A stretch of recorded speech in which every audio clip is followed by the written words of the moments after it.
dans le nom de notre Seigneur et Sauveur Jésus-Christ. Tunawasalimu katika jina la Bwana na Mwokozi wetu Yesu Kristo.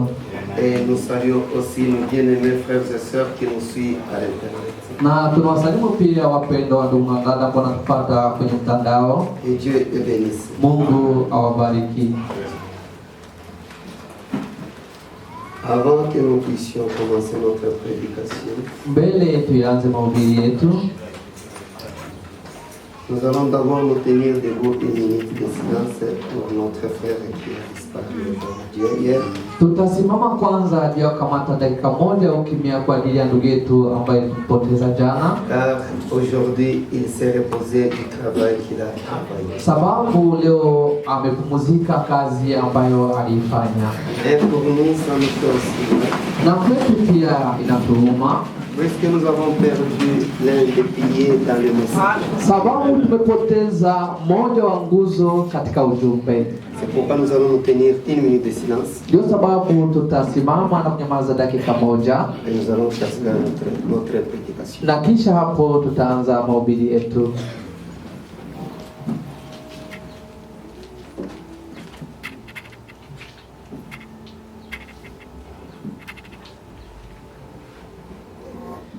Que Dieu vous bénisse. Mungu awabariki. Nous allons lire la parole, restons debout. Tunasimama tunataka kusoma neno. Nous allons lire dans Jean chapitre 22. Jean chapitre 12. Tutasoma katika kitabu cha Yohana sura 12 verset 32. mstari wa 32.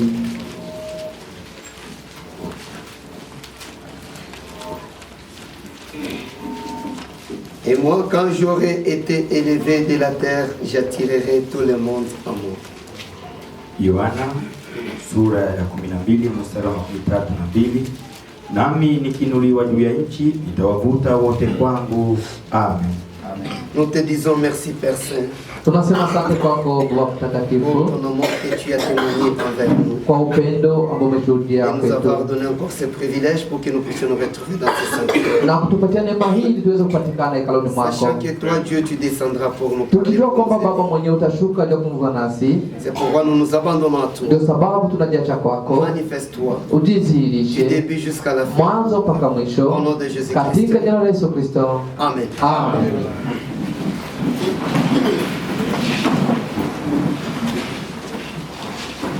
Que Dieu vous bénisse.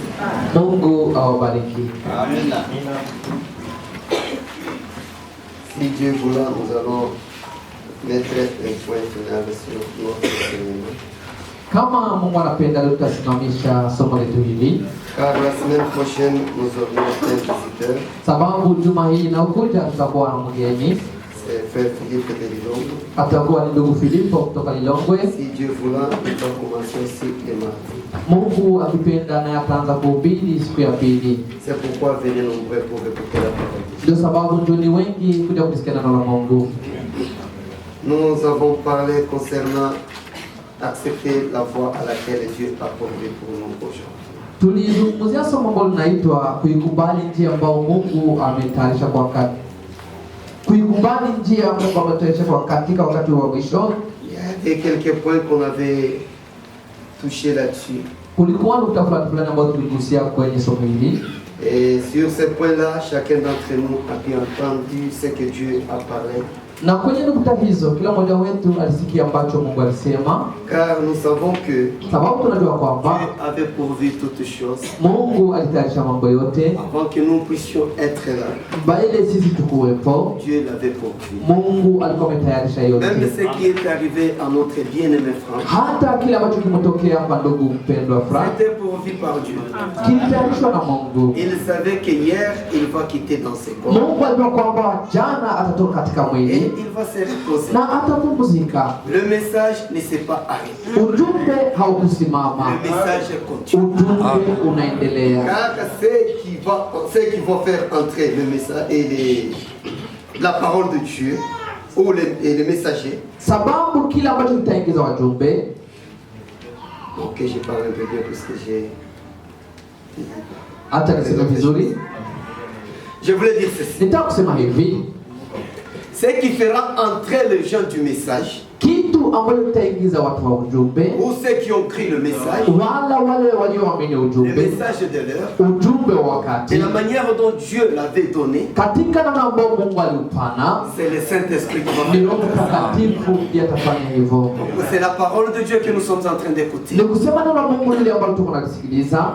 Même fois passée, j'avais parlé aussi sur ce point-ci. Wakati uliopita tunazungumzia nukta hii, Disant que frère Branham, nikisema kwamba ndugu c'est un Branham messager que Dieu avait ni envoyé. mjumbe ambaye Mungu alimtuma, Comme il avait envoyé Moïse kama vile alivyomtuma Musa pour aller faire sortir les enfants d'Israël en Égypte. ili awatoshe wana wa Israeli katika nchi ya Misri, Et Dieu lui avait donné aussi Aaron na Mungu akampa pia Aroni comme bouche pour parler aux enfants d'Israël. kama kinywa ili azungumze na wana wa Et Israeli pour qu'il puisse sortir les enfants d'Israël en Égypte. na ili aweze kuwatosha wana Israeli katika nchi ya Et Misri. ces deux ont fait leur travail. Na wote wawili hawa walifanya kazi Et yao, après leur travail, na kisha kazi yao c'est lui qui a fait entrer les enfants d'Israël en Canaan. aliyewaingiza wana wa Israeli katika Ce nchi ya n'était pas Kanaani Moïse ni Aaron, hakukuwa Musa wala mais Haruni, c'était Josué. bali alikuwa ni Yoshua, Car Josué typifie le Saint-Esprit. sababu Yoshua anawakilisha Roho C'est Mtakatifu. pourquoi, bien aimés frères et sœurs, Ndio sababu tunataka wapendwa, nous sommes certains sisi tuna uhakika que notre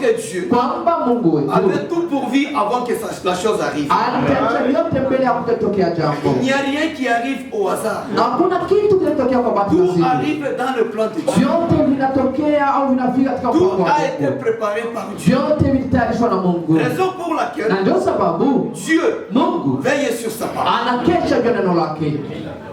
Frères et sœurs, Ndugu na dada, moi je peux parler aujourd'hui le matin. mimi naweza kusema leo asubuhi, Après 30 minutes, kisha dakika 13 venez me dire ce que je parle. John niambie Je peux nilichokisema. avoir d'autres raisons pour s'échapper. Nawezi kuwa na sababu zingine za kuepuka kile nilichokisema, Mais Dieu, lakini Mungu s'il l'a dit, kama alisema il veut sur ce qu'il a dit. anakesha kwa kile alichokisema. C'est pourquoi nous sommes les bienheureux. Ndio sababu sisi mwenye heri, Car Dieu avait tout prévu avant la sababu fondation. Mungu alipenda vyote kabla dunia haijatiwa misingi. C'est pourquoi la voie où nous sommes en train de marcher, Ndio sababu njia ambayo tunaitembea c'est ndani une voie que Dieu avait pourvu avant toute ni chose. njia ambayo Mungu aliandaa mbele ya mambo yote. C'est ça notre temps. Huu ndio wakati wetu. C'est pourquoi nous sommes heureux. Ndio sababu Nous marchons dans ce que Dieu avait planifié. tunatembea katika mambo ambayo Mungu aliyatayarisha. Bien-aimés frères et sœurs, Wapendwa ndugu na dada, la voie de Dieu, njia ya Mungu c'est sa parole. ni neno lake. Si tu entres dans d'autres choses, Kama unaingia katika mambo ou tu suis mengine autre chose, wala unayafuata mambo mengine, malheur à toi. ole kwako, Car sababu les commencements, mwanzo c'est ce qui prouve ce que l'homme il est. mwanzo ndio unaonesha kile kenye mtu iko. Si tu as mal commencé, Kama ulianza tu vas vibaya, persévérer toujours dans le mal. utaendelea katika mabaya, Mais si tu as bien commencé, lakini kama ulianza tu vizuri, vas persévérer aussi dans le mal. utaendelea katika mema. C'est pourquoi, Ndio sababu frères et sœurs, ndugu na dada, la voie que nous avons prise, njia c'est tuliyoichukua la voie qui est la vérité. hiyo ndiyo njia ya kweli. En dehors de cette voie, Nje ya njia il n'y hii a pas une autre voie. hakuna njia ingine. C'est pourquoi Ndio sababu nous avons parlé concernant la voie. tulizungumzia njia, Nous avons parlé concernant l'enseignement. tukazungumza juu ya mafundisho, Comment est-ce que les gens ont hybridé la parole de Dieu? namna gani watu wamechanganya neno la Comment est-ce que Mungu, les gens ont mélangé la parole de Dieu avec namna leur kwa Mungu watu wamechanganya neno la Mungu na mawazo yao avec leur doctrine, na mafundisho qui yao sont humaines. ambayo ni ya kibinadamu, ambayo si neno la Mungu. C'est pourquoi, bien aimés frères et Sasa sœurs, wapenda ndugu na dada, ces gens-là, watu hao quand ils entendent cet enseignement, wanapoyasikia mafundisho haya ils deviennent incrédules à la parole de Dieu. wanakuwa siamini kwa neno la Mungu. Vous pouvez leur lire la parole de Dieu. Unaweza kuwasomea neno la Ils vous Mungu, écoutent bien, wanakusikiliza vizuri, Mais lakini ils ne peuvent pas l'accepter. hawawezi kulikubali. C'est pourquoi, Ndio sababu si nous avons trouvé cette grâce kama sisi tumepata neema hii d'écouter cette ya parole kulisikia neno et de hili l'accepter, na kulikubali, bien aimés frères et sœurs, wapendwa ndugu na nous dada, devons glorifier Dieu. tunapaswa kumtukuza Mungu. Cette parole, Neno hili on peut la prêcher aux dénominations. unaweza kulihubiri kwa madhehebu, Ils peuvent écouter. wanaweza kulisikiliza, Ils disent que c'est bien. wanasema kwamba ni nzuri, Dans la bouche, katika kinywa c'est succulent. ni tamu, Mais pour l'avaler, lakini kia kulimeza ça devient amer. hapo inakuwa chungu, Ça ne peut pas aller. haiwezi kuendeka. Les dénominationnels Wana ne madhehebu peuvent pas manger la nourriture que nous mangeons. hawezi kula, Ne peuvent pas manger la nourriture que nous mangeons. hawezi kula chakula ambacho tunakikula. Pour eux, Kwao c'est la mort. ni mauti, Mais pour nous, lakini kwetu sisi ni uzima. Amen. si moi aussi je quitte ici Kama mimi na et que je mnatoka m'en vais aux dénominations, na minaenda kula kwa madhehebu, j'entends ce qu'ils disent. nasikia ambavyo Si wanavisema. je suis un élu de Dieu, Kama niko mtelewa ce qu'ils Mungu, vont parler, vile ambavyo ça ne va watavisema pas entrer. havitaingia ndani yangu. Mais si tu n'es pas un élu de Dieu, Lakini kama si mtelewa tu vas Mungu, te retrouver dans le bain. utajikuta katika makosa. C'est pourquoi l'enseignement que nous recevons, Ndio sababu mafundisho tunayopokea celle qui fait que nous puissions grandir. ndiyo yanaacha tunakomaa, C'est celle qui fait que nous puissions aussi avoir le Saint-Esprit. ndiyo ambayo yanatuwezesha kupata pia Roho Mtakatifu. Si tu as une fausse doctrine, Kama una mafundisho ya uongo, tu n'auras pas le Saint-Esprit. hautakupata Roho Mtakatifu. Le Saint-Esprit Roho Mtakatifu n'est pas dans le faux. haiko katika mambo ya uongo. Le Saint-Esprit, Roho Mtakatifu c'est la vérité. ni kweli. Si le Saint-Esprit est la vérité, Kama Roho Mtakatifu ni c'est-à-dire le kweli, Saint-Esprit se retrouve là où il y a la ni vérité. kusema Roho Mtakatifu anapatikana pale penye pako kweli, Et il n'y a qu'une seule vérité. na kuna kweli moja Il n'y tu, a pas deux. hakuna kweli mbili. Si c'est eux qui prêchent la vérité, Kama ni wanaohubiri c'est-à-dire kweli, nous ne sommes aussi dans kusema les sisi faux. tu katika uongo, Mais si c'est nous qui prêchons la lakini vérité, kama sisi ndio tunahubiri Ils sont dans kweli, l'erreur. wao wako katika uongo. c'est pourquoi Ndio sababu nous devons produire les fruits dignes de l'évangile. tunapaswa kuzaa matunda ya kustahili Injili. Nous devons produire maintenant le Saint-Esprit en nous. Tunapaswa kuzaa Roho Mtakatifu ndani Car nous yetu, devons imiter Christ. sababu tunapaswa kuiga Kristo. Les fruits qui étaient en Christ, Matunda walikuwa ndani c'est ya le même Kristo fruit qui doit être ni dans yale ses yale enfants. ambayo yanapaswa kuwa ndani ya watoto wake. Si tu es un enfant de Dieu, Kama wewe mtoto wa Mungu, si tu attends l'enlèvement, kama unaongoja unyakuo, l'enlèvement unyakuo n'est pas pour ceux qui n'ont pas le Saint-Esprit. haiko kwa wale ambao hawana Roho Mtakatifu. L'enlèvement, Unyakuo c'est pour ceux qui ont le ni kwa Saint-Esprit. wale ambao wana Roho Pour Mtakatifu. voyager, Ili il usafiri faut avoir un titre de voyage. inatakiwa una tiketi ya Sans le safari. titre de voyage, Bila tiketi ya tu peux safari être dans le gare, unaweza kuwa En train d'attendre le train. uko na chunga Ou dans moshi wala mali pa en train d'attendre l'avion. uko na chunga Et ndege quand l'avion na viendra, ndege tu ne itakapokuja vas pas entrer. wewe utaingia, Puisque tu n'as pas les billets de voyage. sababu hauna tiketi ya Pour safari. entrer, Juu ya il faut kuingia entrer les billets. inatakiwa C'est de la même manière avec un chrétien. na ni vile vile kwa Pour aller au ciel, ili uende il faut avoir un titre de voyage. inatakiwa na tiketi ya Les titres safari. de voyage, Tiketi ya safari C'est le Saint-Esprit. ni Roho Mtakatifu. sans le Saint-Esprit, Bila Roho Mtakatifu on n'ira pas au ciel. hatutaenda mbinguni. C'est pourquoi, bien aimés frères et Ndio sœurs, sababu wapendwa ndugu na dada, notre Dieu, Mungu wetu il est le Dieu de sa parole. yeye ni Mungu wa neno lake. C'est sa parole qu'il est en train de veiller Ni sur. neno lake ndio iko na kesha juu yalo. Les épreuves peuvent venir, Majaribu yanaweza kuja comme ce qui était arrivé à Abraham, kama yale yaliyomjia Ibrahimu, Job, Ayubu, Moïse, Musa, Lot, Lutu, Noé, Noa tous les anciens. na wazee wote. Ils ont passé par les épreuves. Wale wa zamani wote walipitia majaribu.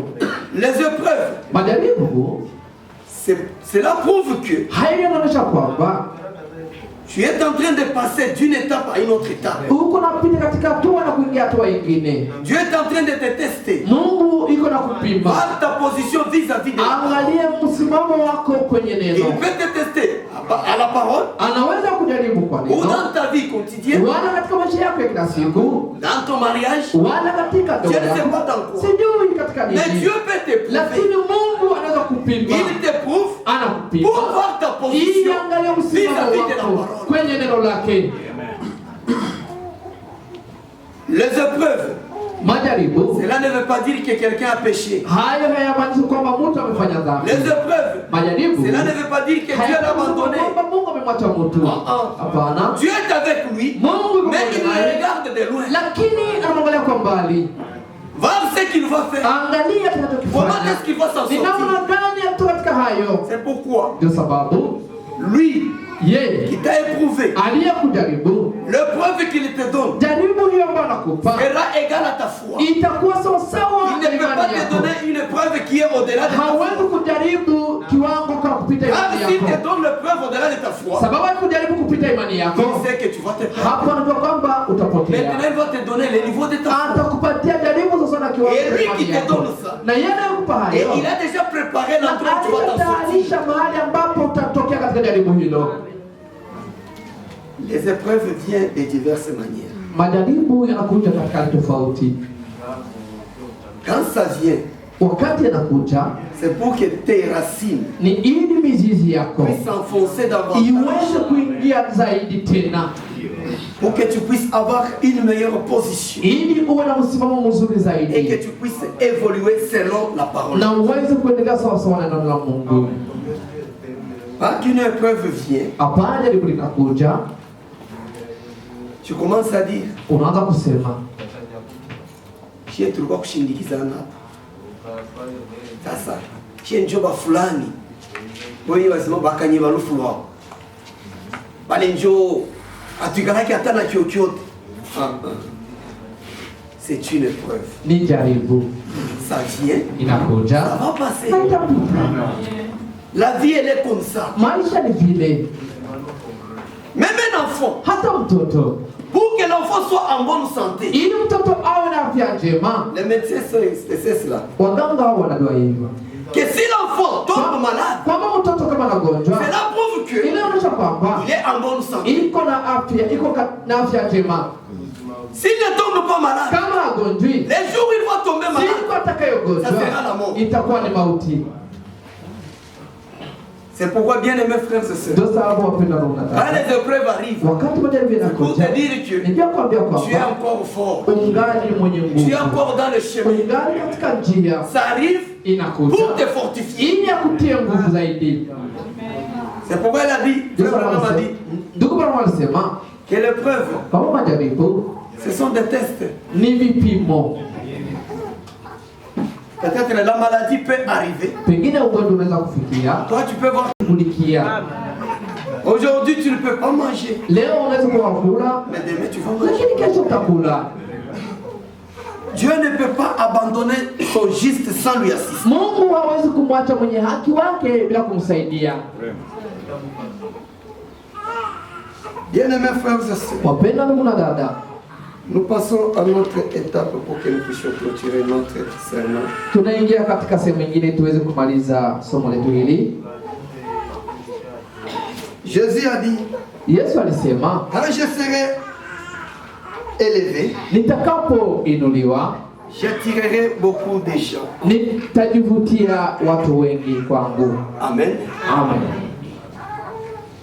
Quand Dieu avait éprouvé Abraham, Wakati Mungu alimjaribu Ibrahimu, que Dieu bénisse le serviteur et son serviteur Fumbula, Mungu ambariki mtumishi wake Fumbula.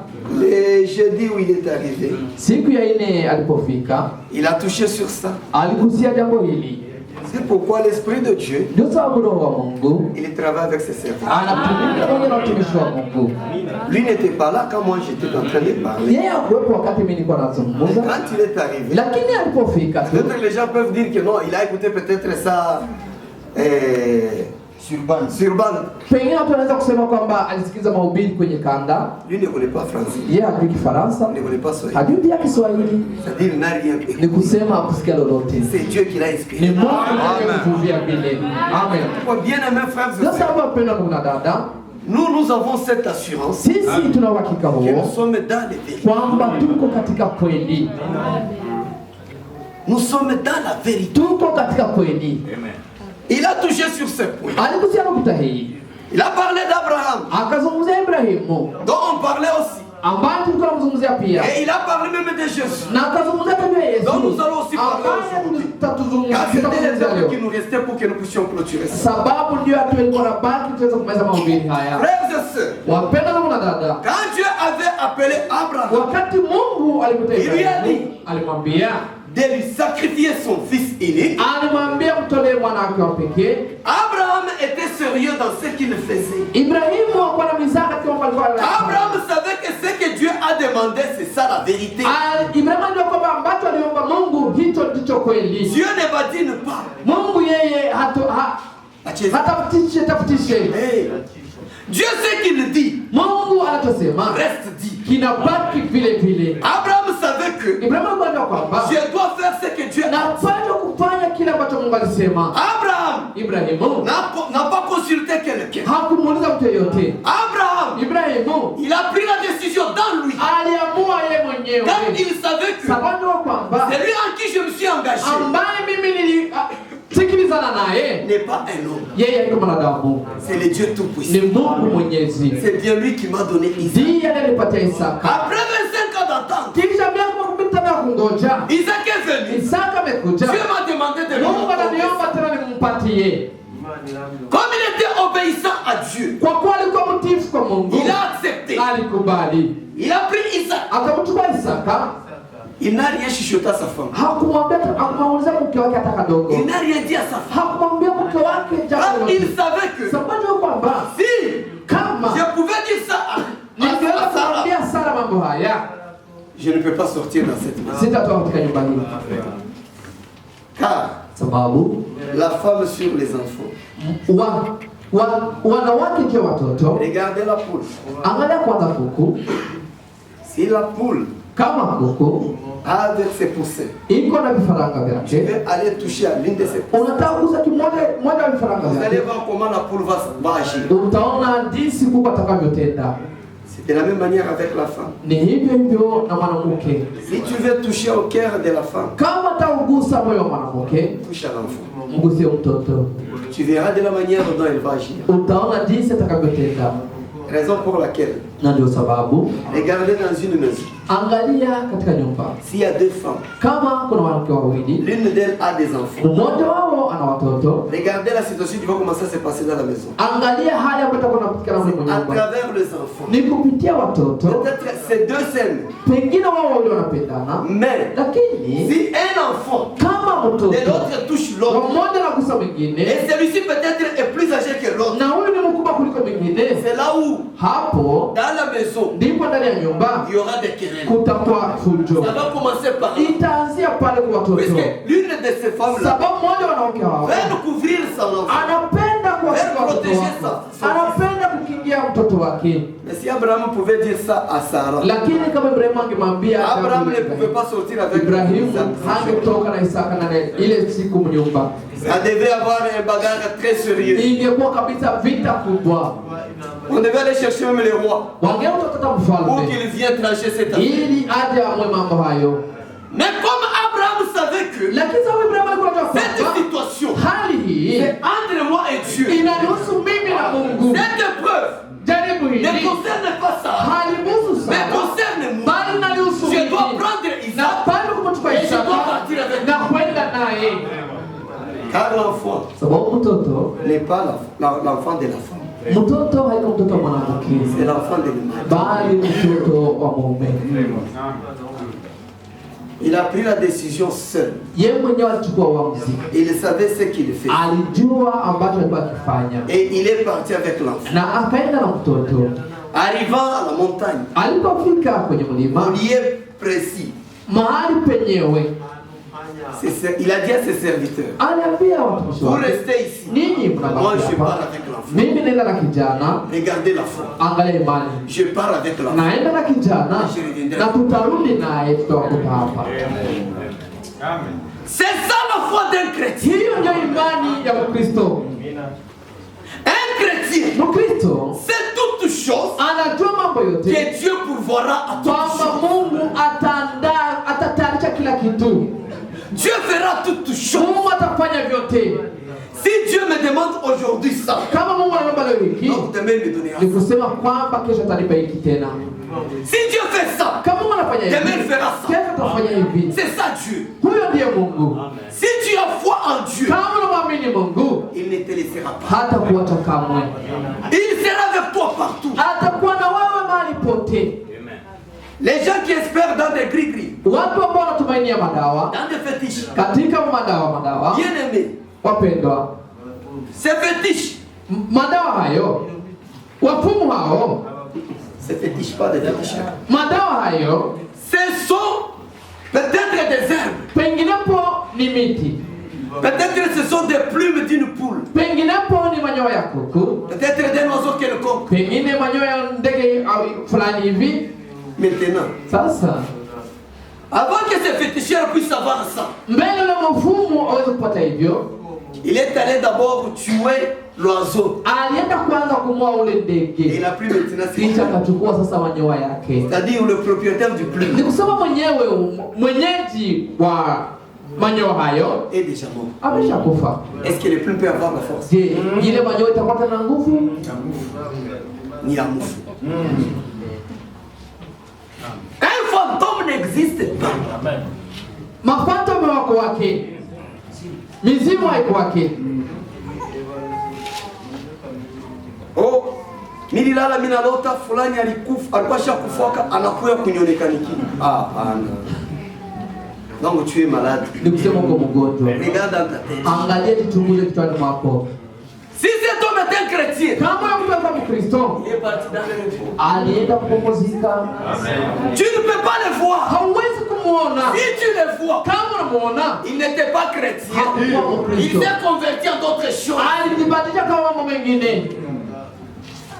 Peut-être il fait de magie. Pengine yeye anafanya mambo ya ufundi. Il est ici, il fait ça, il fait ça. Il vous aveugle seulement. Anawapofusha tu, Parce que c'est ça son habitude. sababu ndiyo zoezi yake. Mais un enfant de Dieu, Lakini mtoto wa quand Samuel Mungu, était mort, wakati Samuel alikufa, Samuel est allé faire ressusciter Samuel. Sauli alienda kusema mfufulie Samueli. Quand on est arrivé là-bas, Walipofika huko, qu'est-ce qu'ils ont dit? Samuel a dit, Samueli akasema nini? pourquoi me déranger dans mon repos? Kwa nini wanisumbua katika pumziko langu?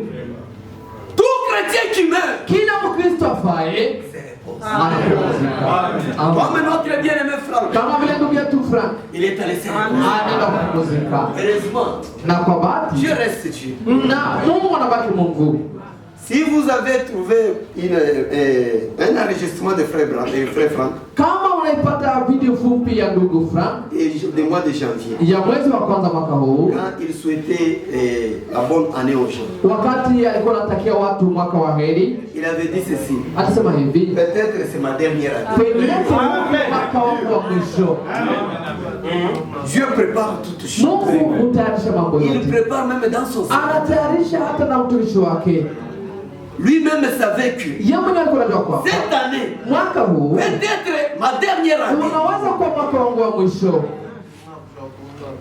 Bien-aimés frères et sœurs, Wapenda ndugu na dada, un chrétien quand il meurt, Mkristo anapokufa il meurt en paix. anakufa kwa amani. Kama unashikia mtu anazuria, bwana wewe unakui. Umuulize manani wewe unakui.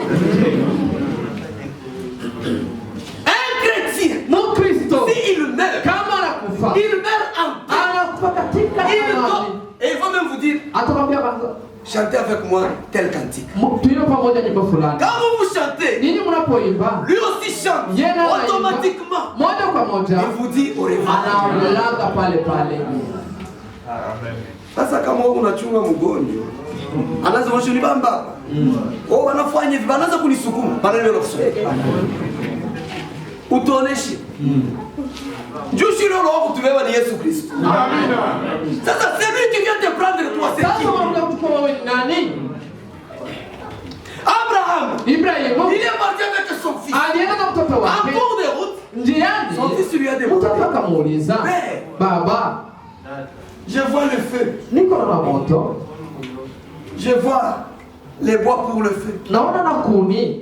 Mais Sasa où est maintenant l'holocauste pour le sacrifice? mwana kondoo juu ya sadaka iko wapi? Abraham, Ibrahimu comme il avait la foi en Dieu, sababu alikuwa na maamini il a Mungu, regardé son fils. akamwangalia mtoto Il a dit, wake, fils, akamwambia mwanangu, il y a un Dieu quelque kuna part. Mungu mahali fulani. C'est lui que moi je crois. Yule mwana maamini Il sait toutes choses. anajua mambo yote. Quand je suis en train de partir, Hivi niko naenda, lui connaît la manière dont yeye je pars. anajua jinsi niko naenda, Il va pouvoir l'enjeu. yeye ndio ananiangalia kule ambapo naenda. Amen. Il pourvoit toutes choses. Yeye anatayarisha mambo yote. Toi ne te tracasse pas. Wewe usijisumbue. Toi, wewe que je peux te demander. Kinaweza kuomba. Sois seulement soumis à la parole. Uwe mtiifu tu kuneno. Sois soumis seulement à ce que je te dis. Uwe mtiifu kwa Bwana Mungu anasema. Isaka. Comme il était né déjà d'Abraham. Kwamba alizaliwa na Ibrahimu. Il était la descendance d'Abraham. Alikuwa ni kizazi cha Ibrahimu. Bien-aimé. Wapendwa. Isaka avait obéi à son père. Alimutii baba yake. Il était allé avec son père. Alienda na baba yake. Ils sont arrivés là-bas. Walipofika pale, je ne veux pas aller loin. Sitaenda mbali. Je suis en train de parler de notre Seigneur Jésus. Niko nazungumzia Bwana wetu Yesu Kristo. C'est là où nous allons maintenant entrer. Hapo ndipo tunataka kuingia. Frères et sœurs, ndugu na dada, Dieu qui a créé toutes choses. Mungu aliumba vitu vyote. Il a tout pourvu. Alitayarisha vyote. Dieu dans son plan. Mungu katika mpango wake. Il connaissait toutes choses. Alikuwa anajua mambo yote. Il avait tout planifié. Alipanga vyote. Lui, il s'est mis avec ses anges. Aliketi na malaika wake. Il a dit, akasema, créons l'homme à notre image. Tuumbe mtu kwa mfano wetu. Quand Dieu a dit ainsi, Mungu aliposema hivi, il savait ce que l'homme ferait. Alikuwa anajua ambacho mtu atakachokifanya. Maintenant, sasa il a dit à ses anges, akaambia wa malaika, faisons ça. Tufanye hivyo. Ils ont fait l'homme wakamfanya mtu à l'image de Dieu. Kwa mfano wa Mungu. Maintenant l'homme qui est venu, sasa Mungu aliyekuja, Dieu lui a placé devant le choix. Mungu akamweka mbele ya chaguo. Comme ce matin, kama vile asubuhi ya leo, il te place devant le choix. Anakuweka mbele ya chaguo. C'est à toi de choisir. Ni kwako kuchagua le bien mema ou le mal. Au mabaya. Si tu choisis le bien, kama chagua mema, bravo. Utapongezwa. Mais si tu choisis le mal, lakini ukichagua mabaya, malheur à toi. Ole kwako. Car tu vas y arriver. Sababu utafikia huko. Tu sentiras ce que tu as choisi. Utasikia kile ulichochagua. Et quand l'homme était devant ses choix, na wakati mtu alikuwa mbele ya chaguo hilo, il a choisi. Akachagua. Quand il a choisi, alipochagua, l'homme s'est retrouvé par terre. Mtu akajikuta ameanguka. Quand il s'est retrouvé par terre, alipojikuta chini, Dieu qui a tout planifié. Mungu aliyepanga vyote. Frères et sœurs, ndugu na dada, ça n'avait pas échappé Dieu. Haikumponyoka Mungu. Dire que Dieu ne savait pas ce qui va arriver. Mungu hakuanza kitakachotokea. Il avait tout planifié. Alikuwa anatayarisha vyote. Il avait tout préparé. Alitayarisha vyote. Nous ne sommes pas des témoins de Jéhovah qui vous disent que le fils était dans le ciel. Sisi hatuko mashahidi wanakuambia kwamba mwana alikuwa mbinguni. Hapana. Il n'y avait dans le ciel le fils. Il n'y avait pas dans le ciel le fils. Mbinguni huko hakukuwa mwana. Car la Bible dit, sababu Biblia inasema, quand l'homme est tombé, wakati mtu alianguka, Dieu Mungu a regardé aliangalia sur la terre, duniani, sous la terre, chini ya dans le ciel. mbinguni. Personne n'était pas digne. Hakuna mtu alikuwa anastahili. Si le fils était dans le ciel, kama mwana alikuwa mbinguni, il était digne. Alikuwa anastahili. Mais comme dans le ciel, sababu mbinguni, il y avait personne qui était digne. yote ambao alikuwa anastahili. Lisons Apocalypse. Tusome Ufunuo. Chapitre 5. Ufunuo sura ya 5. Écoutez ce que dit la Bible. Sikieni ambacho Biblia inasema.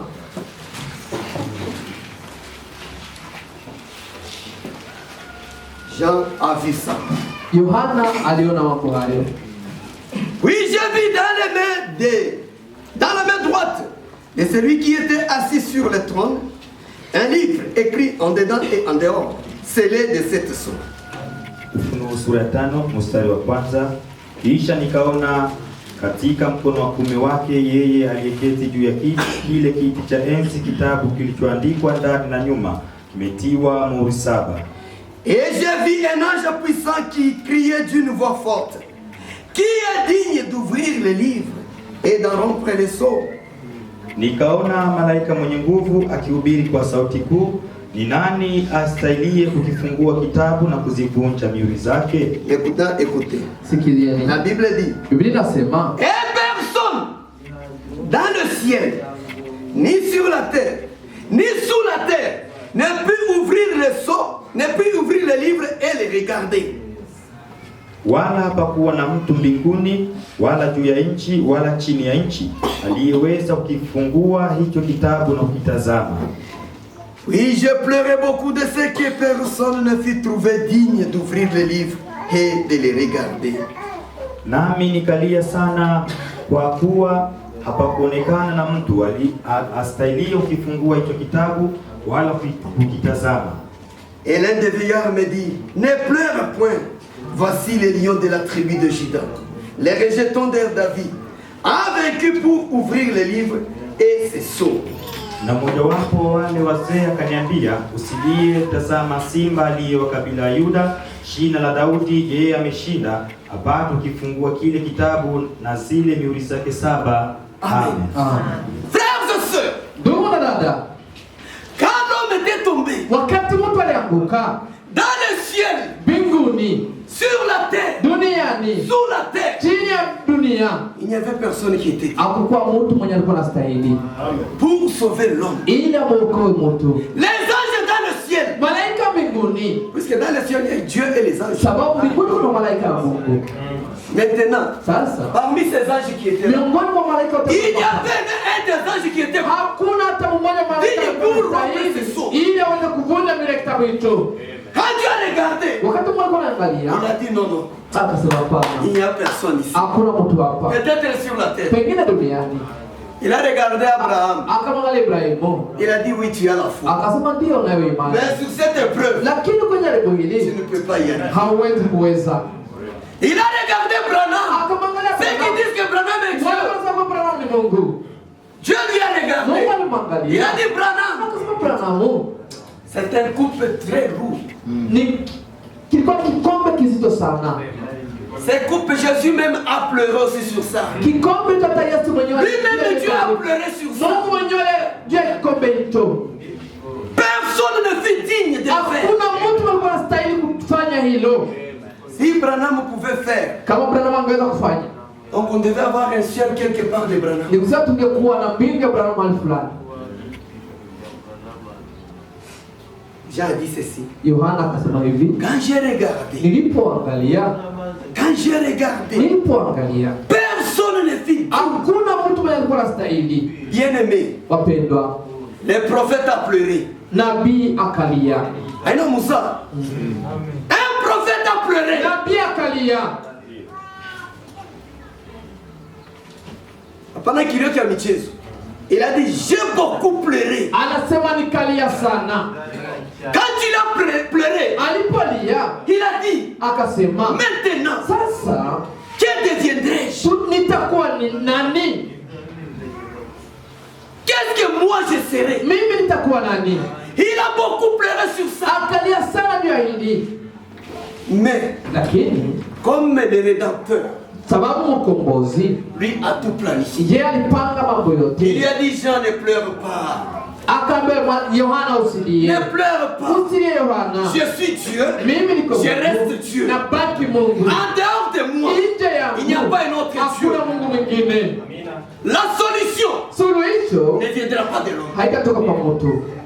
Si en toi, Kama ndani yako tu espères quelqu'un, unamtumainia mtu c'est fulani, celui-là qui est donc tout pour toi, yule ndio vyote kwako, qui est ta solution. yeye ndio suluhisho lako. C'est-à-dire, Ni kusema tu n'as pas encore connu Dieu. bado ndio mtu wa Mungu. C'est lui qui connaît Dieu. Yule ni mtu wa Mungu anajua kwamba En dehors de Jésus, nje ya Yesu, en dehors de Dieu, nje ya Mungu il n'y a pas une autre solution. hakuna suluhisho ingine. Même la maladie que tu portes, Hata magonjwa ulionayo, tu peux partir chez frère William. unaweza kwenda kwa ndugu William. Frère, tu es médecin. Ndugu ni mganga, Prescris-moi l'ordonnance. niandikie madawa. Il prescrit. Anaandika, Il t'injecte. anakutobata madawa, anakutoka madawa, Mais si la solution n'est pas là, lakini kama suluhisho iko tu ne pale, seras pas guéri. bado utapona. Lui, Yeye il fait le métier qu'il a reçu. anafanya kazi ya ile alijifunza, Mais lakini c'est lui qui guérit. yule anayeponya C'est Dieu seul. ni Mungu mwenyewe. La vie, Maisha c'est Dieu qui la donne. ni Mungu, uzima ni Mungu anaupana. La Bible dit, Biblia inasema maintenant, sasa, quand Abraham est parti avec son fils, wakati Ibrahimu alienda na mtoto wake Isaka, Jean, quand il a regardé, Yohana alipoangalia il a pleuré beaucoup. akalia sana, Il s'est souvenu akakumbuka, de ce que Abraham avait fait. akumbuka kile ambacho Ibrahimu alikifanya. Il est allé avec son fils Élie Alienda na mwanaye wa pour pekee le sacrifier. ili amtolee. Dieu a pourvu un autre moyen. Au lieu que le fils d'Abraham puisse mourir, Dieu a pourvu un agneau et que l'agneau meure à la place du fils. Quand j'ai vu ça, Jean a pleuré. La Bible dit Jean a beaucoup pleuré. Jean pleurait. Il était en train de tourner dans les Écritures. Il regardait ce qui était passé. Il dit, si aujourd'hui Dieu fait ce qu'il avait fait avec Abraham, qui pourrait être sauvé?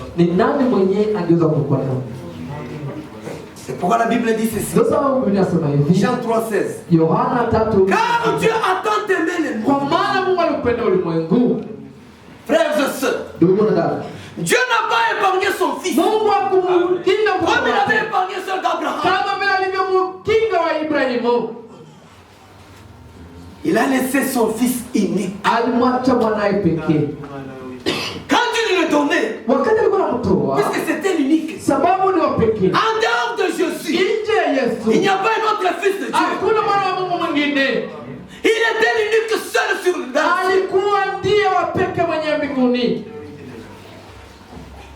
Dieu a dit, c'est bien lui mon fils unique. Que dois-je faire? Est-ce que je peux faire de la manière dont j'ai fait avec Abraham?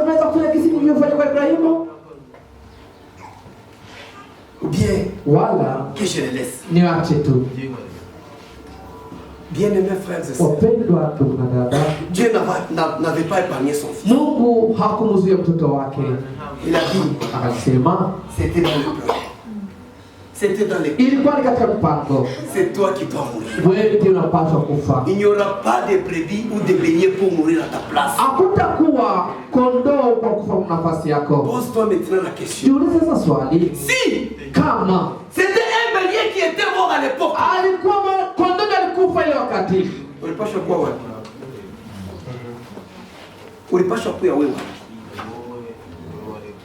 puisqu'elle a dit, il faut que moi je meure pour que je puisse attirer tout. Mais Dieu voit que toi tu ne vas pas mourir. Il voit ta place. Comme j'avais fait Abraham, il fait son fils unique. Il veut mourir. Mais moi j'ai pris un bélier à la place d'Isaac. Et il a été sacrifié. Mais Dieu n'a pas épargné son fils. Il l'a laissé. Lisons d'abord Romains. Romains chapitre 8. Écoutez ce que Dieu dit. Lui qui n'a pas épargné son fils, comme celle d'Abraham, si réellement Dieu avait épargné son fils, mon frère, avec le Dieu que tu connaissais, c'est le même Dieu que tu devais continuer à adorer jusqu'aujourd'hui.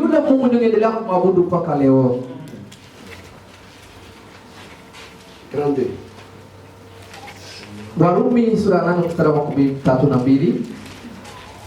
Bible dit, lui qui n'a point épargné son fils, son propre fils, mais qu'il a livré pour nous tous, comme nous, et comment nous ne connaissons, pardon, je reprends. Lui qui n'a point épargné son propre fils, mais qu'il a livré pour nous tous, comment ne nous donnera-t-il pas aussi toutes choses avec lui? Yeye asiyemwachilia mwana wake mwenyewe, bali alimtoa kwa ajili yetu sisi sote, atakosaje kutukirimia na mambo yote pamoja naye? Amen. Amen. Dieu n'a pas épargné son fils. Et c'était le fils unique de Dieu. Il n'y avait pas un autre fils. L'unique. Cet unique fils. La Bible dit, tout celui qui croira yeyote atakayeamini sera sauvé. ataokolewa. Même aujourd'hui, Hata leo si Satan kama shetani croit le Seigneur Jésus-Christ, anamwamini Bwana sera Yesu sauvé. ataokolewa.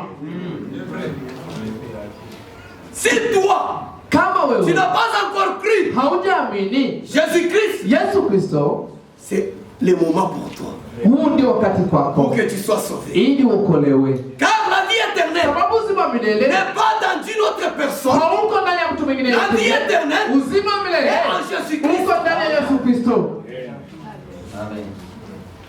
C'est pourquoi Ndio sababu lui, Jésus, yeye Yesu, comme il savait ce qui va arriver, kwa kuwa alikuwa anajua kitakachotokea, il est venu. alikuja. Quand il est venu, Alipokuja, bien-aimé, wapendwa, tout le monde l'appelait de la manière dont il voulait l'appeler. kila mtu alikuwa anamuita mnamo na anataka kumuita Belzébuth, Beelzebub, prince des démons, mfalme wa pepo, ceci et cela. haya na yale. Mais lui, Lakini il yeye savait ce qu'il est. alikuwa anajua yeye ni nani.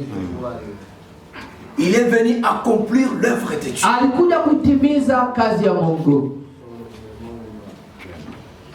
C'est pourquoi, bien-aimés frères et Ndio sœurs, sababu wapendwa ndugu na dada, un prophète nabii n'est pas prophète chez soi. haiko nabii kwao. Même Branham, Hata Branham là chez eux en Amérique, kule kwao kwa Marekani on ne les connaît même pas. hawamjui hata kumjua. Partez en Amérique, ceux qui sont en Amérique, Nenda Marekani, unaweza kuuliza wale wenye wako Marekani wanajua ils mambo vous haya. disent Branham ici. Si Kwa vous nini demandez Branham, Kama unauliza on vous dira Branham, que Branham, on ne le connaît même pas. watakwambia Branham hatumjui hata kumjua C'est qui? ni nani.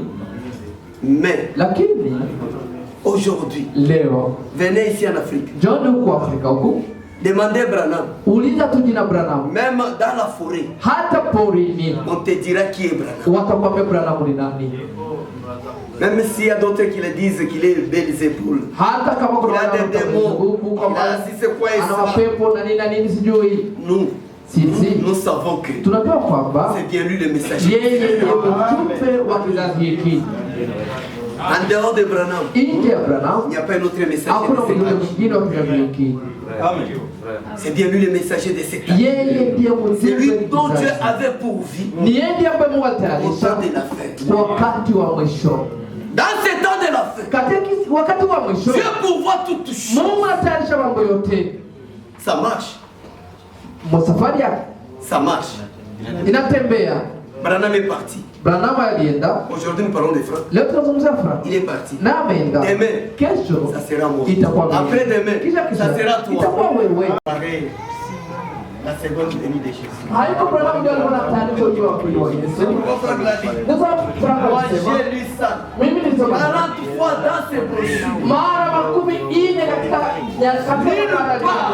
hakuna Branham me disait que c'est moi qui est venu préparer la seconde venue de Jésus. hakuna kwenye Branham kwamba ni mimi ndio kwa Yesu Kristo. C'est le message qui prépare. Bali ni ujumbe ndio unatayarisha ujio wa pili wa Yesu Kristo. Le message, Ujumbe c'est la parole. ni neno la Mungu. C'est ce qui prépare les Neno ndio linatayarisha pia harusi. Sasa Quand Jésus était sur la terre, wakati Yesu alikuwa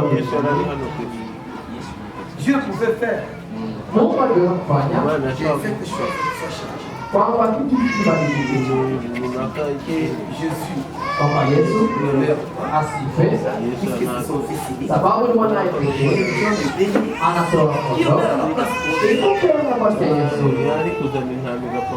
Mais lakini sababu pale il faut kwa que ça puisse marcher selon son inatakiwa tembea sana jinsi alivyopanga.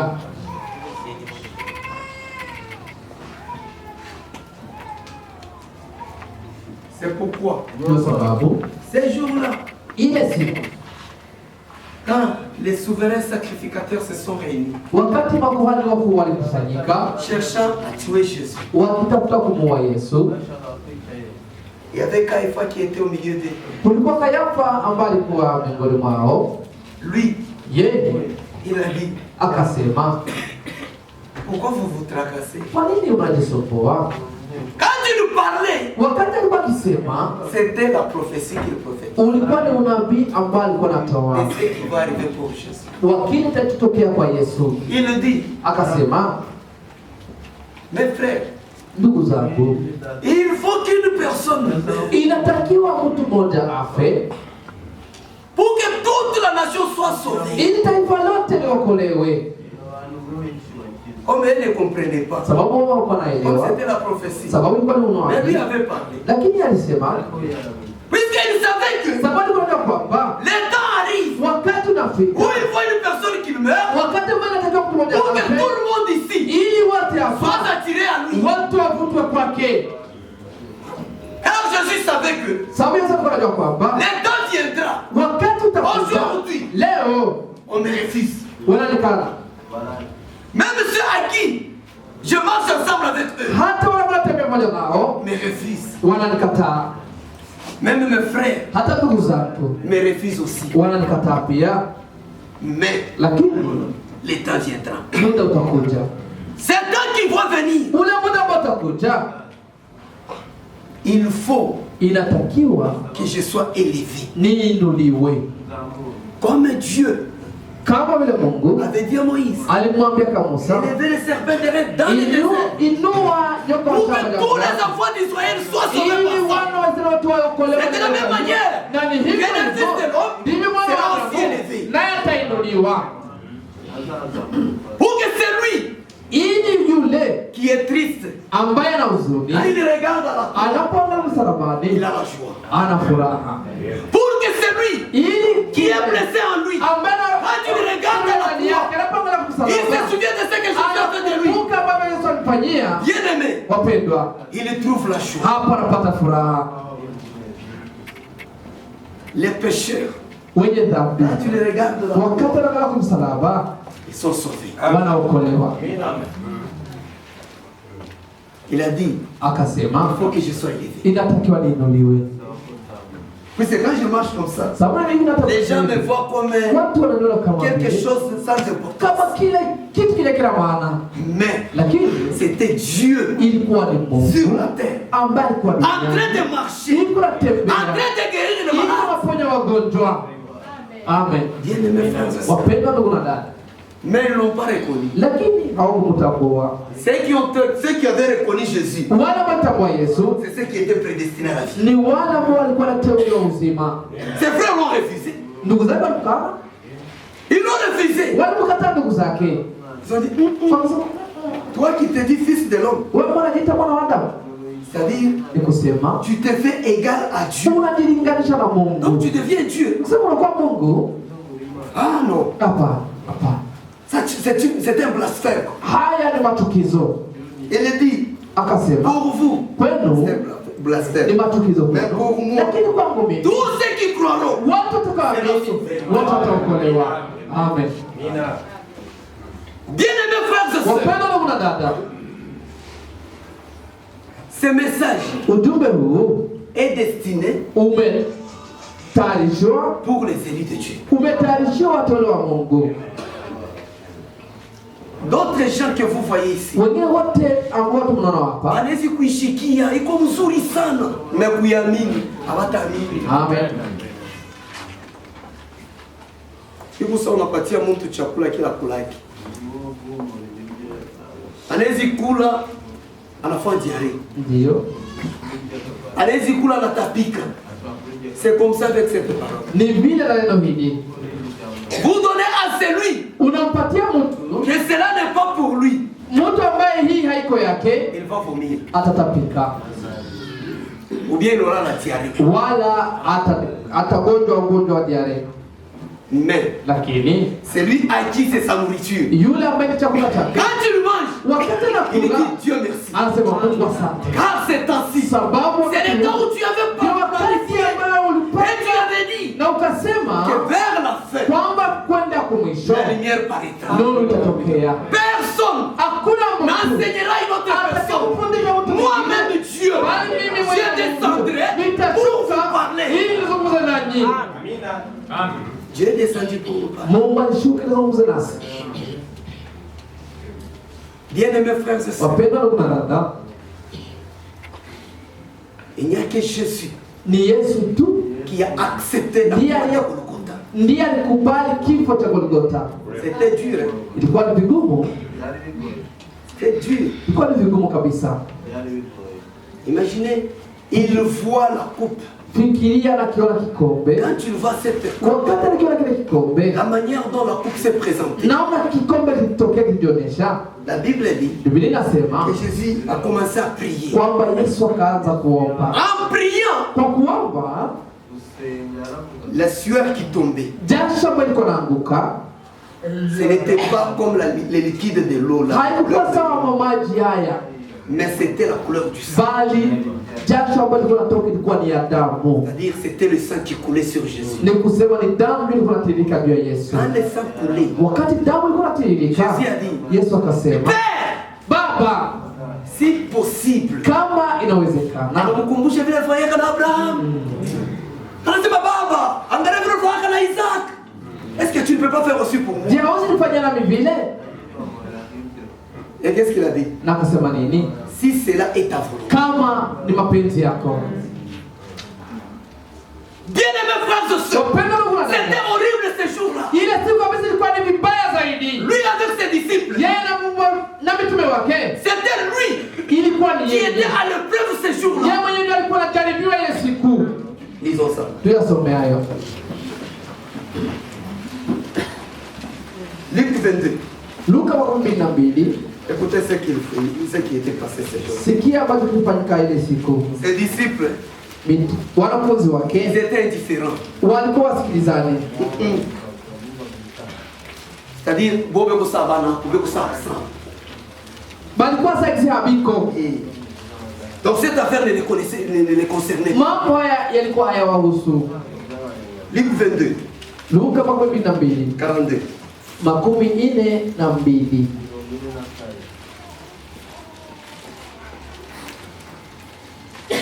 C'est ce que Jésus dit. Puis il s'éloigna d'eux à la distance. Je prends 41. Puis il s'éloigna d'eux à la distance d'environ un jet de pied et s'étant mis à genoux, il pria. Mwenyewe akajitenga nao kama kiasi cha kutupa jiwe, akapiga magoti akaomba. Sasa shikia ile anasema 42. Jésus et disant, Père, si tu voulais éloigner de moi cette coupe, toutefois que ma volonté ne se fasse pas, mais la tienne. Akasema, e Baba, ikiwa ni mapenzi yako niondolee kikombe hiki, walakini mapenzi yangu, walakini si mapenzi yangu bali yako yatendeke. 43. Alors un ange lui apparut du ciel pour le fortifier. Malaika kutoka mbinguni akamtokea akamtia nguvu. Étant en agonie, il pria plus instamment et sa sueur devint comme des grumeaux de sang qui tombaient à terre. Naye kwa vile alivyokuwa katika dhiki akazidi sana kuomba, hali yake ikawa kama matone ya damu yakidondoka nchi. 45. Après avoir prié, il s'éleva vers ses disciples qu'il trouva endormis et de tristesse. Alipoondoka katika kuomba kwake, akawajia wanafunzi wake, akawakuta wamelala usingizi kwa huzuni. Amen. Amen. Frères et sœurs, c'est pourquoi ces coupes, il n'y avait personne qui était digne pour prendre. Il n'y avait personne. Et puis, il avait pris Jean-Jacques et Pierre. Il est parti avec eux pour qu'ils puissent l'aider à prier. Puisqu'il voyait maintenant que l'heure est arrivée. Je ne serai pas seul. Il faut que j'aie aussi d'autres appuis pour m'aider. Mais bien aimé, c'était l'épreuve de Jésus seul. C'était seul qui devait passer par là. Hier et les autres, ils sont arrivés là-bas. Et ceux qui faisaient dormir seulement. Jésus revenait. Vous ne parvenez même pas de faire même 5 secondes. En priant. Vous ne voyez pas l'heure à laquelle nous sommes. Et wao ça ne leur concernait pas. yalikuwa hayawahusu, Ça concernait Jésus. ilikuwa na muhusu Yesu mwenyewe. Quand Jésus a dit ça, Wakati Yesu aliona hayo, il a dit, akasema, je pensais que nilikuwa nafikiria mes kwamba compagnons de service hao wenzangu wa pouvaient kazi m'aider. wangeweza kunisaidia, Mais lakini ils ne sont pas capables. hawawezi kuweza haya. Ça me concerne. Haya inanihusu. Il est allé s'agenouiller. Akaenda kupiga magoti, Il a dit, Père, sema Baba, souviens-toi aussi de moi. nikumbuke Baba, Comment tu t'es souvenu d'Isaac? kukumbuka Isaka, Épargne-moi ces couples. nipitishe kikombe hiki, Car c'est dur. sababu ni vigumu. Père a regardé. Baba akaangalia, Il a dit, akasema tu ne peux pas t'échapper. hauwezi kuponyoka hiki kikombe Il hiki. n'y a personne qui peut t'aider sur ça. Hakuna mtu anaweza kusaidia juu ya hiki. Tu es seul. Uko Tu mwenyewe, vas le faire. utafanya hayo. Isaac, Isaka il avait une grâce. alipata neema. Cette grâce, Hiyo neema c'était pour que ilikuwa ni kwamba puisse typifier ce que toi tu vas faire. aweze kuleta mfano wa kile atakachokifanya wewe, Et quand toi tu le feras, na wakati utakifanya ça ne sera pas comme ça a été avec Isaac. haitakuwa kama vilivyokuwa kwa Isaka. Ça, Hiyo c'est pour toi seul. itakuwa ni yako mwenyewe. La Bible dit, Biblia inasema un ange est venu du ciel, malaika kutoka mbinguni commença à le fortifier. akaanza kumtia nguvu, Comme ces jours-là, kama ile siku avec Job. pamoja na Quand Ayubu. Job s'est retrouvé seul, Wakati Ayubu alikuwa dans son épreuve, katika jaribu en train de lake, se lamenter, iko na en nung'unika, train de regretter, iko na en juta, train de regarder ce qu'il iko est na devenu. kuangalia jinsi ameshakuwa. Ses compagnons sont venus. Rafiki zake wakaja Ils l'ont regardé. wakamwangalia, Ils ont essayé de le consoler. wakajaribu kumfariji. Bien-aimé, Wapendwa, c'est lui qui console une personne dans la détresse. yule anayemjaribu mtu C'est Dieu seul. yule anamfariji mtu katika shida ni Mungu mwenyewe. Il n'y a personne qui peut te consoler. Hakuna mtu anaweza Il n'y kufariji, a personne qui peut faire quoi que ce soit. hakuna mtu anaweza kufanya Mais lolote. celui qui peut te conseiller mieux, Lakini yule anaweza kushauri c'est le mzuri Seigneur Jésus. ni Bwana Yesu Kristo. Alors, Sasa Jésus s'est retrouvé seul. Yesu akajikuta Il mwenyewe, a dit, akasema ça c'est le moment de bataille. huu ni wakati sasa wa vita, Maintenant, c'est l'heure du travail. sasa ni wakati wa kazi, Maintenant, c'est l'heure où je dois entrer dans la scène. huu ni wakati ambao napaswa kuingia katika kazi Pour accomplir ce que moi j'ai dit, ili nitimize nilolisema. il faut que je sois élevé. Inatakiwa niinuliwe Pour que tous les gens viennent. ili watu wote wanijie. Jésus Yesu devait passer par ces chemins. alikuwa kupitia njia hiyo, Il ne pouvait pas être épargné. hangeweza kuepushwa. C'est pourquoi, bien-aimés frères, Ndio sababu wapendwa ndugu na il y a dada, d'autres choses kuna mambo qui peuvent vous mengine arriver. ambayo Vous nakufikia devez passer toujours par unapaswa ça. kuyapitia kila yanapopita. Après ça, Kisha hayo ça sera la victoire. itakuwa ni ushindi. Oh, attendez une chose que je vous dis. Subiri niombe kitu fulani. Écoutez, Sikiliza. Amen. il y a des frères et sœurs Kuna wandugu na wadada qui viennent ici. ambao wanakuja hapa Kama walikupanga kule kutoka. Wanasema injo ngunda yako. Sasa shia tuna ngunda. Nous sommes dans la vérité. sisi tuko katika kweli. Si tu viens ici, Kama unakuja hapa, dis-moi la vérité de niambie toi. kweli juu yako, Ne me dis pas ngunda. usiniambie mambo ya ngunda. Unaona mtu anakuya, anaweza nakulia nduku. Nishapoteza bibi yangu. Mwangalia. Bibi yako shakufa. Pole sana. Unamshikilia bulungu. Un mois après. Mwezi mmoja baadaye, Oh, donc bibi yako anafia ku. Wewe tulisema bibi yako shakufa. Mes frères, ndugu zangu, hatuna mungunda. amen, Nous sommes dans la vérité. tuko katika kweli.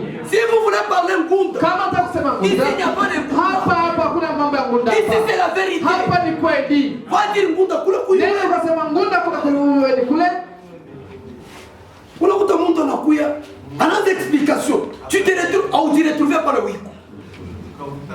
Unamwangalia unasema ndugu, hiki unasema ni vya kweli. Ni vya kweli sana ndugu yangu. Masiku mbili tatu ilikomaza changer. anaanza kubadilika. Ndugu mwalimu yake akasema mimi nishafanya vipi na hivi. Tumekana naye pale, alikuwa tunaongea, mzee beaucoup parler avec lui. Tukaongea sana naye. Frère, nous autres, nous avons déjà vu beaucoup de choses. Nous avons beaucoup entendu. Ça, à tout le monde. Ne nous prenez pas comme UNCR. Si tu viens chez nous, dis-nous la vérité. Nous avons l'expérience de détecter que il y a des bongo. Et quand tu vas parler, par après, va notre réponse. Nous avons entendu. Merci beaucoup. Prions Dieu. On voit ce que Dieu va faire. Car nous savons que ce que tu me dis, c'est du mensonge.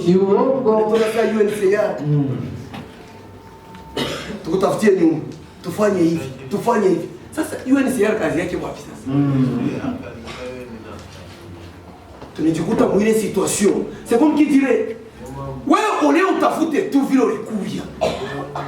Mais tu veux faire entrer avant tout le mambo. Oh, mieux va couler Saïdi. Bari Saïdi pas va fulani. Il est au cas où il couille. N'est au cas où il couille. Il combine tout fort. Amen. Peut-être que l'époque où on est monté, il avait eu cette assistance. Il y a pas de ça ne pénètre pas, ça devient une habitude. Usikamate kwa mazoea. Ça, l'habitude. Mazoea. Et à UNCR. Iko kule kwa asili kule. Parce que vous savez que ça, c'est une habitude. Il faut que nous puissions parler ainsi. Pour que cela soit fait. Mais au bout il faut dire la vérité. Amen. Si tu nous dis la vérité, nous connaîtrons que c'est la vérité.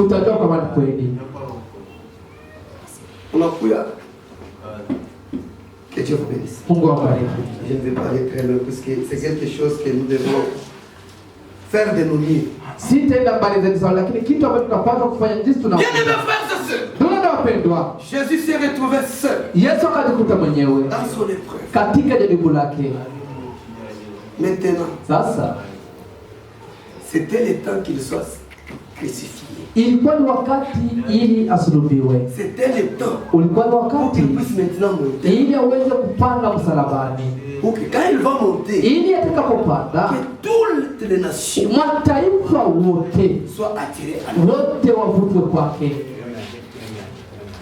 Frères et sœurs, Jésus dans la chair, marchant sur cette terre, moi ici, je ne pouvais pas les connaître. Amen. Puisque quand il était à Jérusalem, c'était là où il était, c'est là où il faisait ces choses. Quand il part, là où il est parti, c'est là où il va faire. Mais maintenant, il faut aller. Qu'il soit élevé. Quand il sera élevé, bien aimé, ça sera partout. Partout dans le monde entier. Ça sera là.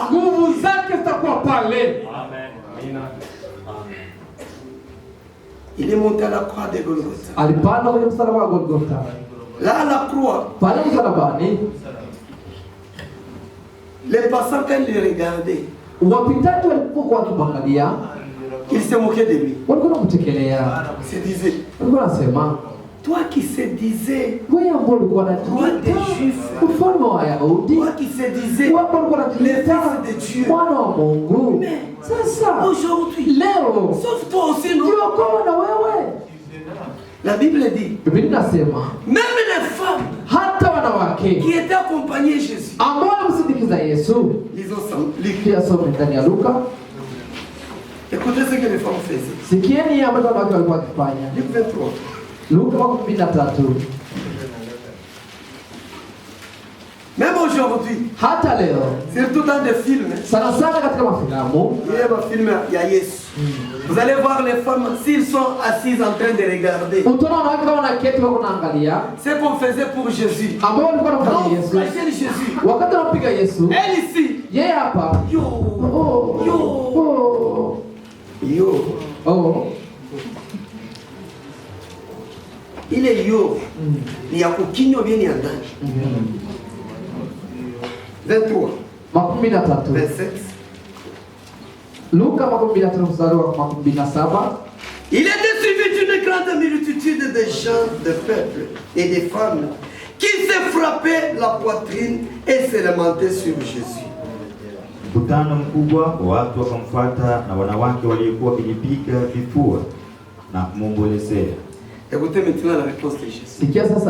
Jésus dit ceci. Jésus se retourna vers elle et dit, fille de Jérusalem, ne pleurez pas sur moi, mais pleurez sur vous et sur vos enfants.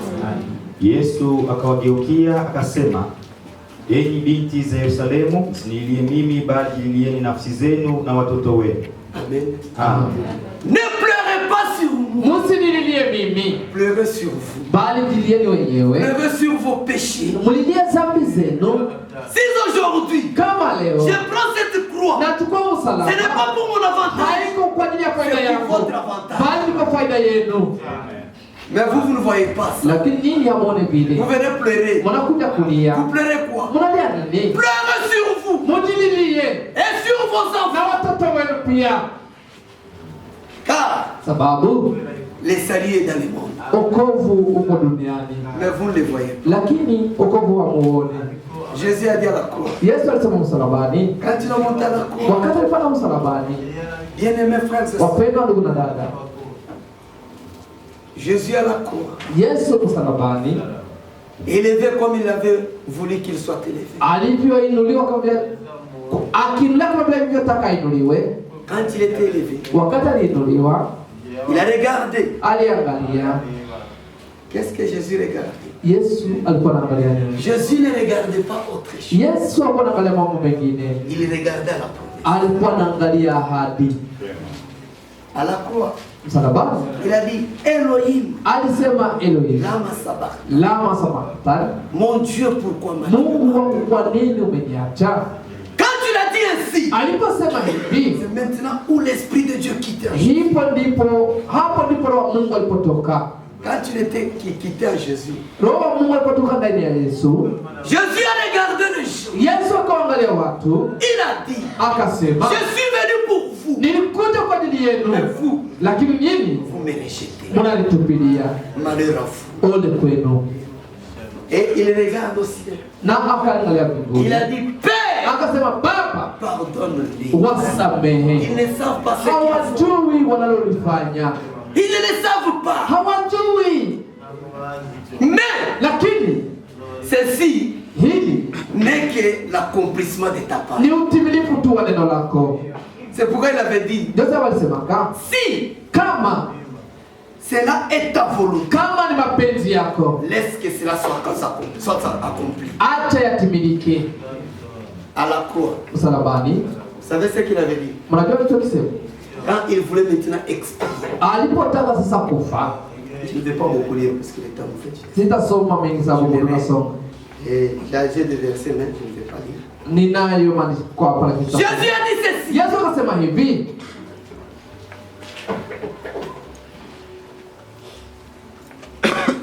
Pardonne. Ils ne savent pas ce qu'ils font. Maintenant, quand l'heure est arrivée pour expier, il a dit ceci. Il a regardé dans les nations. Il a regardé les gens. Il a dit, tout est accompli. C'était l'accomplissement de la parole exactement. Tout l'accomplissement de la parole était accompli ce jour-là. Car il attendait l'accomplissement. C'était l'accomplissement de la parole. Si vous voulez lire dans Matthieu 27, 45. Moi j'ai quelque chose où j'ai cours pour que je puisse y aller. Quand il a dit cela, bien-aimés frères et sœurs, Jésus expia. Quand il est mort, écoutez, même quand Jésus était dans la chair, il y avait ceux qui disaient que Jésus ne peut pas mourir. Kuna wale ambao wanasema kwamba Yesu hawezi kufa. Ceux qui disaient que Jésus ne peut pas l'arrêter. Wale ambao wanasema kwamba Yesu hawezi kufungwa. Judas quand il est allé sacrifier Jésus. Yuda alipoenda kumtoa Yesu. Vendre Jésus. Kwenda kumuzisha Yesu. Lui dans sa pensée à lui. Yeye katika mawazo yake. Pensait que alikuwa anawaza cet homme, huyu mtu on ne peut pas l'arrêter. hawezi kufungwa huyu. C'est pourquoi il est arrivé devant Jésus. Ndio sababu alifika mbele ya Yesu. Jésus a dit, Yesu akasema, qui cherchez-vous? mnamtafuta nani? Ils ont dit Jésus. Wakasema Yesu. Ils sont tombés. Wakaanguka chini. Ils se sont levés. Wakainuka. Ils lui ont demandé encore. Ils leur ont demandé encore. Akauliza tena. Qui cherchez-vous? Mnamtafuta nani? Ils ont dit Wakajibu, Jésus. Yesu. Ils sont tombés. Wakaanguka tena. Judas savait que Yuda alikwenda malgré kwa l'argent que je vais m'acheter, haina pesa je mtachukua. prendrai l'argent. Nitachukua pesa. Ah, donc, l'argent gratuitement. Ni kusema tapata pesa kwa bure tu. Il a pris ça. Akazichukua. Mais lakini c'était vrai. Ilikuwa ni Il ne pouvait pas arrêter Jésus. Mais Jésus marchait dans l'accomplissement de la lakini parole. Yesu anatengeneza utimilifu wa neno. Il a dit, Akasema, mais je vous ai dit que c'est moi Jésus, non? mbona umbea ni mimi Yesu? Venez Joni, pour que la parole soit ili mutimize neno. Effectivement, Moja kwa moja ils ont arrêté Jésus. wakamfunga Yesu. Mais, Lakini à vrai dire, kusema kweli, ils ne pouvaient pas arrêter Jésus. hawangeweza kumfunga Yesu. Pilate, Pilato ce jour-là, ile siku quand Jésus était mort, wakati Yesu on est alikufa, venu maintenant demander le corps à Pilate. walikuja sasa kumwomba Pilato mwili. Pilate, il a dit, Pilato akasema, cet homme pouvait mourir ainsi. huyu mtu angekufa hivi. Lisons d'abord ça. Tusome kwanza hayo. Marc chapitre 15. Marko 15. Écoutez ce que Pilate a répondu. Sikieni jibu la Pilato. Puisque Pilate savait que Pilato anakuwa anajua cet kwamba homme, de la manière dont je le connais, huyu mtu kisi on namjua ne peut pas mourir facilement. hawezi kufa kivyepesi tu, Mais lakini il dit ceci, 44. anasema hivi, Marc 15, 44. Marko sura 15 mstari wa 14. Pilate s'étonna qu'il fût mort si tôt. Il fit venir les centeniers et lui demanda s'il était mort depuis longtemps. Lakini Pilato akastajabu kwamba amekwisha kufa.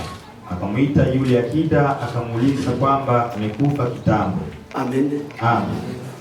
Pilate s'est demandé Pilato, si tôt. mtu anakufa mapema hivi je?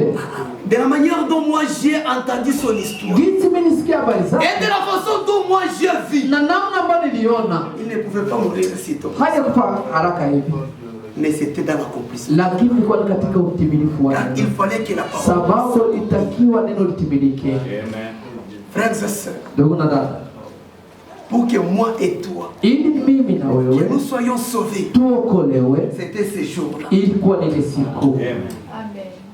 Quand Wakati gani? Quand l'eau et les sangs sont sortis. Wakati maji na damu vilitoka. Jean chapitre 17. Et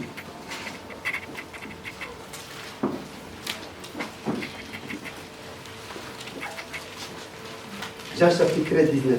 Yohana 19. Jean chapitre 19. Yohana sura 19. Verset 33. Mstari wa 33. Jean 19, 33. Yohana 19 wa 33. S'étant approché de Jésus et le voyant déjà mort, ils ne lui rompirent pas les jambes. Lakini walipomjia Yesu na kuona ya kuwa amekwisha kufa, hawakumvunja miguu. Mais un des soldats lui perçant les côtés avec une lance. Aussitôt, il sortit du sang et de l'eau. Lakini askari mmojawapo alimchoma ubavu kwa mkuki na mara ikatoka damu na maji. Amen. Amen. Sans l'eau et le sang. Bila maji na damu, Bien-aimés frères et sœurs, wapendwa ndugu na dada, on ne devait pas être sauvés. hatungeokolewa. Et il fallait que l'eau puisse sortir. ilitakiwa maji yatoke Et le sang sort. na damu itoke Pour que nous soyons sauvés. ili tuokolewe. Quand la femme veut donner naissance, Wakati mwanamke anataka kuzaa, avant la naissance, mbele ya kuzaa il faut qu'il y ait l'eau inatakiwa maji kwanza, et le sang. kisha damu. Après ça, Baada ya hivyo il y a la vie. ndipo panapatikana uzima. Bien-aimés frères et sœurs, Wapenda ndugu na dada, quand l'eau et le sang est sorti, wakati maji na damu à ilitoka, ce moment-là, ile wakati nous avons été sauvés. hapo ndipo Nous tuliokolewa, avons eu la vie. tukapata uzima. Ce n'est pas Haiko puisque sababu il était monté seulement. alipanda tu msalaba. Hapana, Il fallait l'accomplissement de la parole. ilitakiwa utimilifu wa neno, Après l'accomplissement de la parole, utimilifu wa et neno que toutes choses na mambo yote puissent marcher conformément à la volonté de Dieu. yatembezwa sana mapenzi ya Mungu. Et quand le temps est arrivé, Na wakati tulifika, l'eau et sang est sorti. maji na damu vikatoka. Quand l'eau et le sang est sorti, Wakati maji na damu vilitoka, c'est à ce moment-là que nous avons eu la vie. hapo ndipo tuliokolewa. Il y a ceux qui disent que Kuna watu wanasema kwamba le sang de Jésus est déjà séché. damu ya Yesu imeshakauka. Si le sang de Jésus est déjà séché, Kama damu ya Yesu imeshakauka, aujourd'hui, leo il ne pouvait pas avoir de croyants. hakungekuwa waaminio. Personne ne peut pas croire. Hakuna mtu mwenye anaweza kuamini. Puisque le sang est déjà Sababu séché. damu imeshakauka. Mais le sang, Lakini c'est damu elle qui nous fait que nous puissions naître. ndiyo encore. inacho tunazaliwa tena. Si aujourd'hui, Kama il y leo a des gens qui croient, kuna watu c'est wanaamini, puisqu'il y a encore le ni sang et l'eau kwa de Jésus sababu kungali damu na maji ya Yesu qui sont en train d'attirer encore d'autres gens ambayo ingali unavuta watu qui wengine aient la vie. ili wapate uzima. La vie Uzima est en Jésus. uko ndani ya Yesu Kristo. C'est pourquoi Romain dit ceci. Ndio sababu ndani ya Warumi Paulo tunasema alisema hivi. hivi. Paulo anasema hivi katika Warumi, nataka kumaliza.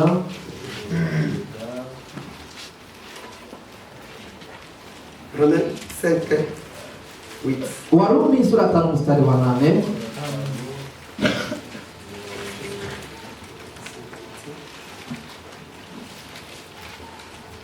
Mais Dieu prouve son amour envers nous, en ce que lorsque nous étions encore des pécheurs, Christ est mort pour nous.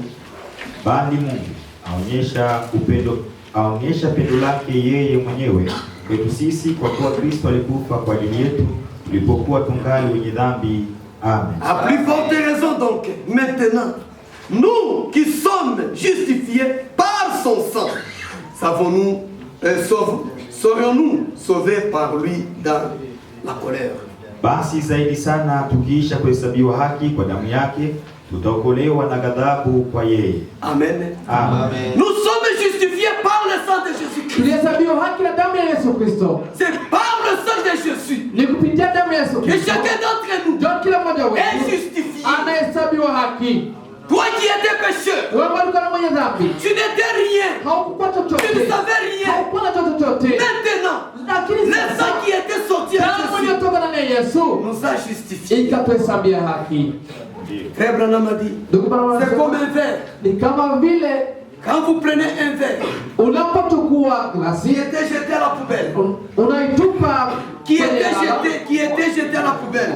Unapotupa glasi ambayo ilitupa kwenye yala, Maintenant, ce verre-là, sasa hiyo glasi vous le prenez, vous unaichukua, la faites sortir à la poubelle, unaitoa kwenye vous le yala, lavez. unaiosha. Cela dit, c'est-à-dire Ni kusema que le verre ni kusema ile Qui était à la glasi poubelle ambayo ilikuwa kwenye était yala jetée. ilikuwa imetupwa, ne vaut rien, haina ne maana, quoi que ce soit. haipati chochote.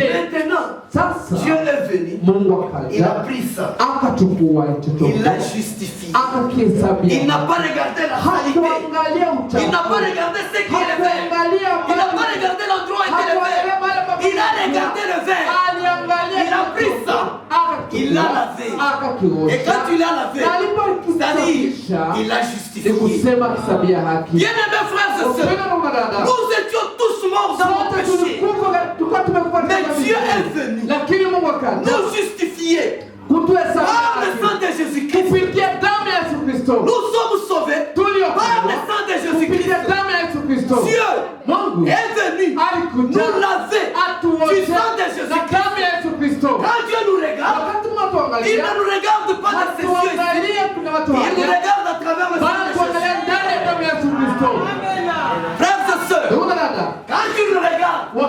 Toi qui es pécheur, toi qui étais pécheur, toi qui étais quoi que ce soit, il ne te voyait pas de la manière dont tu es. Lui, il connaissant de Jésus. C'est le sang de Jésus qui nous couvre de nos péchés.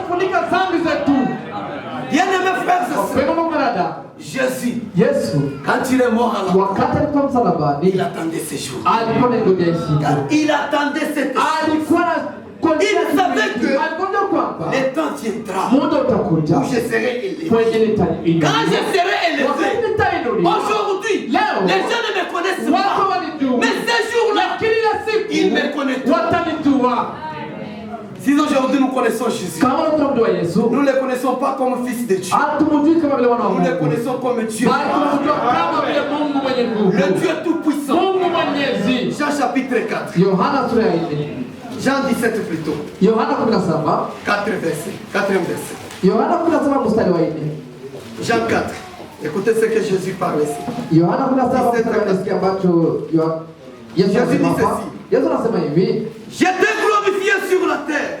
J'ai achevé l'œuvre que tu m'as donnée à faire. Et maintenant, toi, Père, glorifie-moi auprès de toi-même de la gloire que j'avais auprès de toi avant que le monde fît. Mimi nimekutukuza duniani hali nimemaliza kazi ile uliyonipa niifanye. Sasa Baba, tukuze mimi pamoja nawe kwa utukufu ule niliokuwa nao pamoja nawe kabla ya ulimwengu kuwako. Amen. Amen. Jésus a dit, glorifie-toi et glorifie-moi de la gloire dont j'avais auprès de Dieu. Jésus était Dieu. C'est ce que Jésus demandait à son Père. Il a dit, je rentre au Père. Quand il est rentré, il est devenu le Père. Amen. Jean chapitre 1er. Jean. Chapitre 5. C'est par ici où je vais terminer. Jean chapitre 5. Verset 9. Si nous recevons les témoignages des hommes, les témoignages des hommes et les témoignages de Dieu est plus grand, car le témoignage de Dieu consiste en ce qu'il nous a rendu témoins et qu'il nous a rendu témoignage à son Fils. Tukipokea ushuhuda wa wanadamu, ushuhuda wa Mungu ni mkuu zaidi. Kwa maana ushuhuda wa Mungu ndio huu, kwamba amemshuhudia mwanawe. Celui qui croit au Fils de Dieu a ce témoignage en lui-même. Celui qui ne croit pas, Dieu le fait menteur, puisqu'il ne croit pas au témoignage que Dieu a rendu à son Fils. Yeye amwaminie mwana wa Mungu anao huo ushuhuda ndani yake. Asiyemwamini Mungu amemfanya kuwa mwongo, kwa kuwa hakuamini huo ushuhuda ambao Mungu amemshuhudia mwanawe. Et voici ce témoignage, c'est que Dieu nous a donné la vie éternelle et que cette vie est dans son Fils. Na huu ndio ushuhuda ya kwamba Mungu alitupa uzima wa milele, na uzima huu umo katika mwanawe. Celui qui a le Fils a la vie. Celui qui n'a pas le Fils de Dieu n'a pas la vie.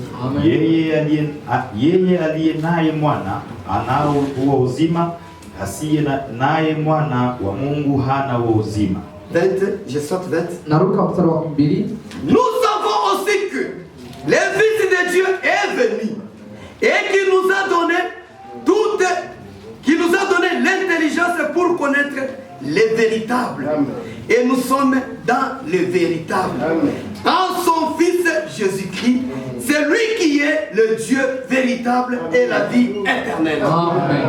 Nasi twajua ya kwamba mwana wa Mungu amekwisha kuja, naye ametupa akili kwamba tumjue yeye aliye wa kweli, nasi tumo ndani yake yeye aliye wa kweli, yaani ndani ya mwana wake Yesu Kristo. Huyu ndiye Mungu wa kweli na uzima wa milele. Amen. Amen. Amen. Dieu nous a donné son Fils unique, qui est le Seigneur Jésus-Christ. Et le témoignage que Dieu a rendu en Jésus, tout celui qui croira en Jésus aura la vie éternelle. Bien-aimés frères et sœurs, la vie éternelle n'est pas dans un autre nom. La vie éternelle n'est pas dans un autre mwingine. La vie éternelle Bali uzima milele est en Jésus. uko ndani ya Yesu Kristo. Si ce matin Kama asubuhi tu veux avoir la vie éternelle, kupata uzima milele, la vie éternelle uzima n'est milele pas dans ton église. hauko ndani ya kanisa lako. La vie éternelle Uzima est en milele Jésus-Christ. uko ndani ya Yesu Si tu Kristo. crois en Jésus-Christ, Kama unamwamini Yesu tu auras la vie Kristo, éternelle. utapata uzima Mais si tu milele. ne crois pas en Jésus, Kama unamwamini Yesu, tu seras malheureux. utakuwa mwenye ole. Tu seras un membre de l'église. Utakuwa na memba wa kanisa. Tu seras un ramassis. Utakuwa mfuata. Quelqu'un qui suit derrière seulement. Mtu ambaye anafuata Mais en lui, lakini ndani il n'y a yake rien de la vie. hamna chochote cha uzima. C'est pourquoi la Bible dit, Sasa Biblia nous inasema connaissons le véritable. tunajua aliye wa kweli. Le véritable c'est qui? Wa kweli ni nani? C'est le Seigneur Ni Jésus-Christ. Bwana Yesu C'est Kristo. bien lui qui a la vie Yeye éternelle. ndiye anaye uzima En milele. dehors de Jésus, Nje ya il n'y Yesu a pas une autre vie hakuna éternelle. uzima milele mwingine. Dans Jéhovah, Ndani ya il Yehova n'y a pas la vie éternelle. hakuna uzima milele. La vie éternelle Uzima milele est en Jésus. uko ndani ya Yesu. Inclinons la tête. Tuinamishe vichwa.